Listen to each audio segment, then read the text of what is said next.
Hi guys, this is new wedding card.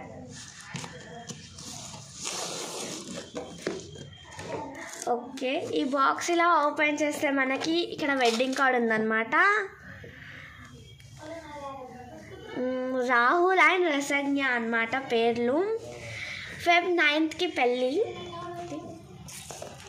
ఇక్కడ మనకి కొన్ని ఐటమ్స్ ఇచ్చారు, లైక్ సాల్టెడ్ పిస్తా, కాజు, చాక్లెట్స్ అన్నమాట. ఇవి ఫ్లేవర్ చాక్లెట్స్,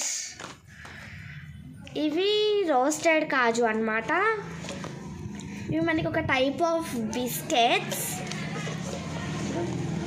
ఇందులో కుక్కీస్ వచ్చాయి, మనకి 5 ఫ్లేవర్స్ వచ్చాయి cookies, like dry fruit cookies, fruit cookies, Osmania cookies, fruit cookies అన్నీ వచ్చాయి అన్నమాట. ఇది టోటల్ వెడ్డింగ్ కార్డ్ అండి. అలా అర్థం. ఇది మన కొత్త వెడ్డింగ్ కార్డ్ అండి. ఇంకా బాయ్.